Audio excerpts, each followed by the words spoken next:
Our union story is there to be seen. We've won many victories and we've suffered defeats. But as I turn through the pages and look back through time, there's one single question stands out in my mind. Today we may prosper, today we live free. But if it weren't for the union, where would we be? It's our union that defends our rights. But our union's as strong as our will is to fight. For the union is you and the union is me. So stand up and stand by our union.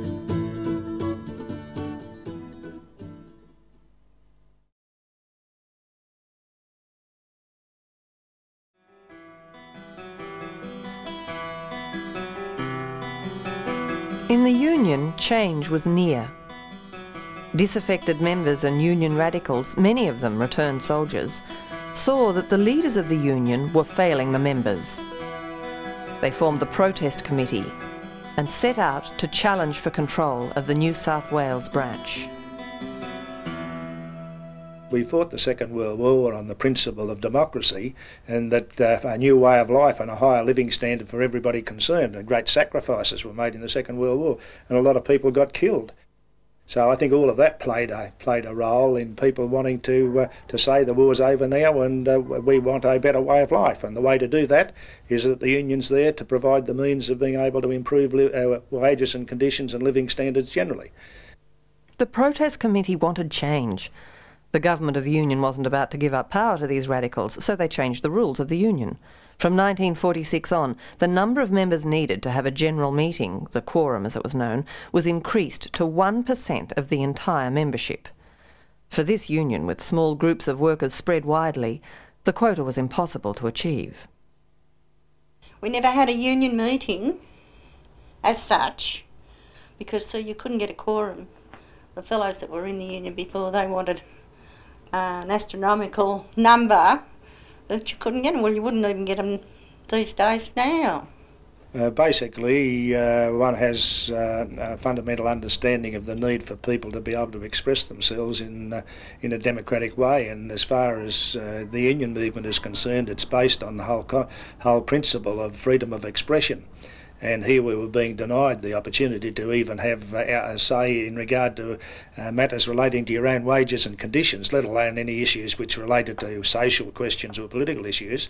And so it became a great personal challenge then, that, and particularly with my association with Jack Dwyer and Jerry Saunders and Harold Facer and many other the stalwarts of that day, I felt that I had an obligation to do what I could anyway to defeat the tyranny of these officials. The road to victory for the Protest Committee was long and hard. It took 10 years, countless meetings and a mountain of energy. The two sides engaged in a war of words.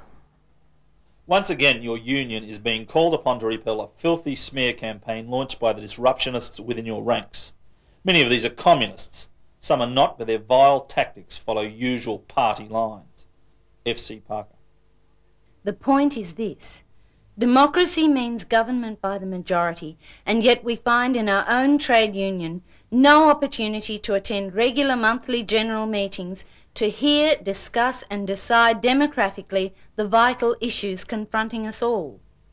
Progressive Circular to the members of the Miscellaneous Workers Union. There had not been a legal general meeting in New South Wales for years. Meetings would be called, the quorum would not be met, and the meetings would be abandoned, leaving members angry and frustrated. Well, I went to some of them and they were just uproar, you know. Physical violence on some occasions erupted. A lot of interjections and catcalls and disruptive elements appearing from all corners of the meeting. Chairman packing up and walking out, and taking all his books with him, eventually, closing the meeting. Yes, they wouldn't face the issues, you know. The old union leadership used all sorts of tactics to defeat the progressives. They raised the quorum to 5%, more than 300 members. executive decided to cancel Jack Dwyer's membership. And I received a letter saying that your membership's been cancelled. So Jack and I then, we knew of Lionel Murphy, a young barrister, told him of our difficulties and problems, and he drafted an application to the Industrial Commission of New South Wales and went before Justice Richards, and both of us were reinstated.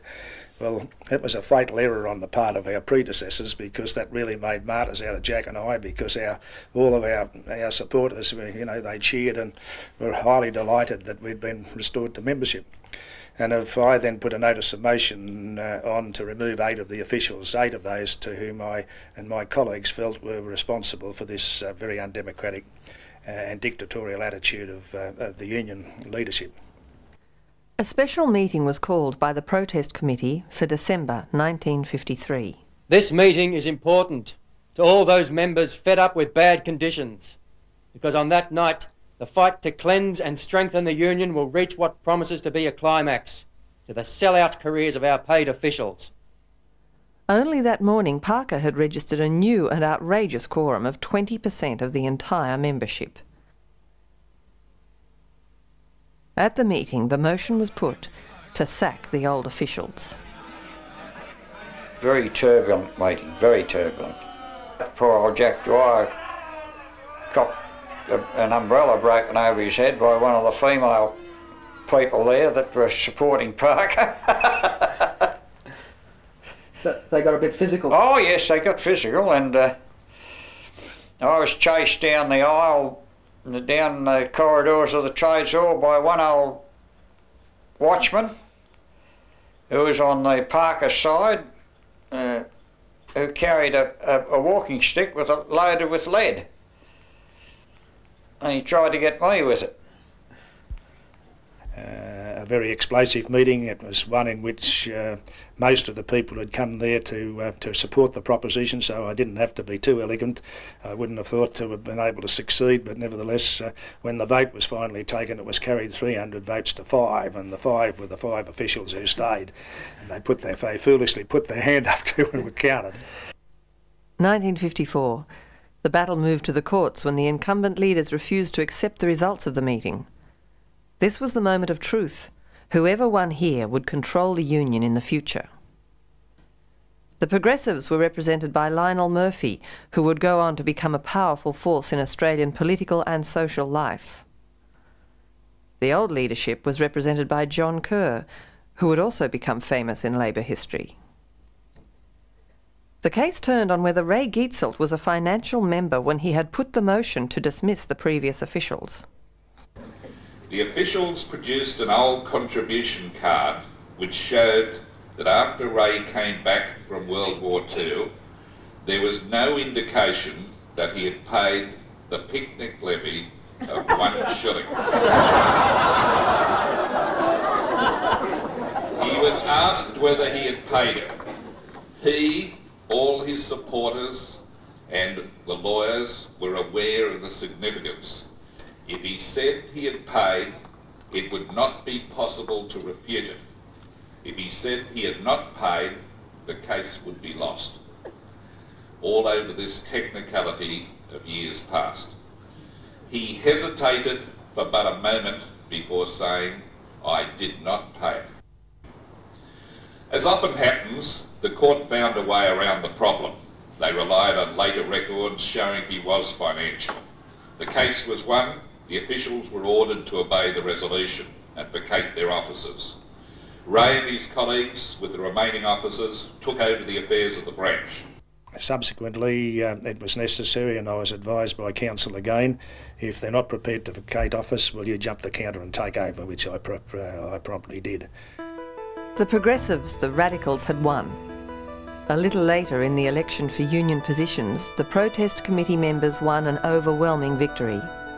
Ray Gietzelt became branch president, later General Secretary of the Federation, and Doug Howitt was elected secretary. The revolution in the union had begun. It was time to back up all the pre-election promises with action.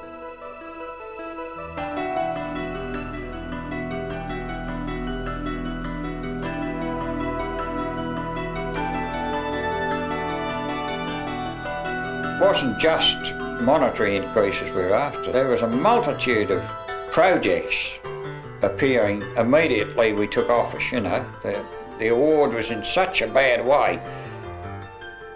The new leaders reduced the quorum from 1,200 members to 20, and a record number of meetings were held so that the rank and file could participate fully. Through membership drives, the union grew from 11,000 to 21,000 in 4 years. And the union's tactics changed. No more relying on arbitration. It was time for straightforward bargaining between the union of employees and the employers. We indicated to the employers we're not interested in going to arbitration because arbitration only sets minimum rates of pay. Massive gains were made in most of the awards. More money and better conditions.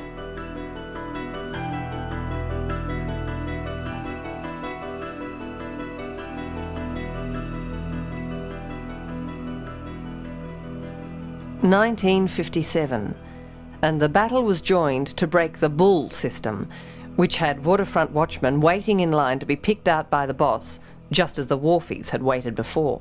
Methods of employment were degrading and inhuman.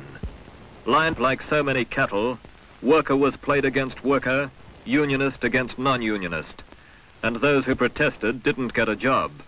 You'll do, and you can fight like dogs for what's left. You had to sit outside in all weathers for 2 or 3 hours every morning of your life and just wait for work to be offered to you.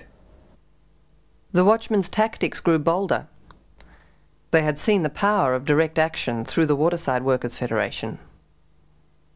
I got one of the painters to paint up a roster board for me with all the numbers on it. Number 301, watchman number 301 was the first number on the board.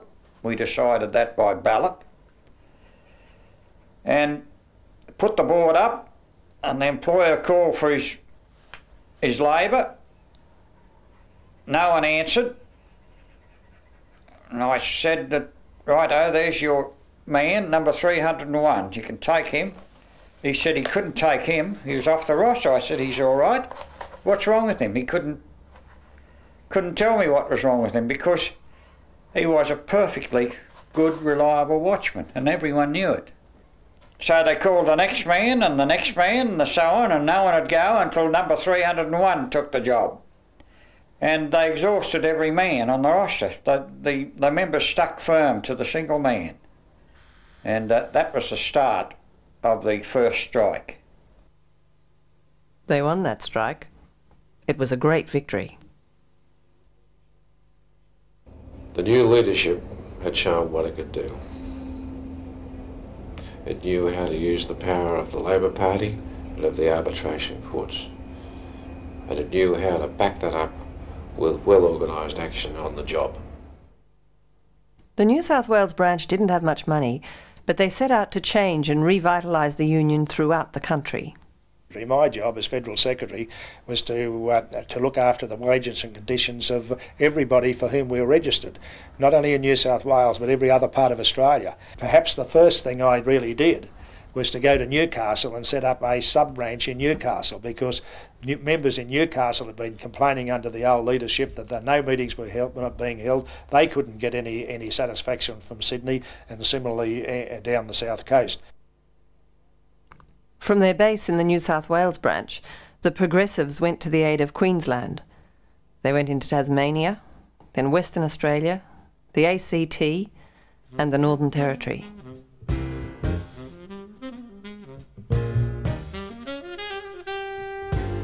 (1959). The Miscellaneous Workers Union took up the cause of dance instructors at the Arthur Murray Dancing Academy.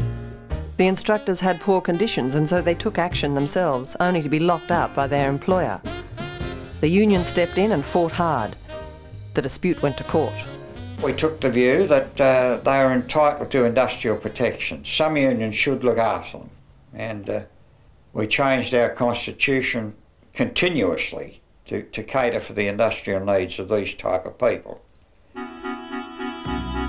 The result was the first successful prosecution of a company for a lockout in Australia's history. The union grew in strength and influence. New groups of workers across many industries were searched out, organised and defended. Paint laboratory workers. Pyrotechnics. Manufacture of fibrous plaster sheets. Manufacture and preparation of coated abrasives. Floor sanding and ceiling workers. Sisal craft workers. Independent schools domestic workers. Window display models.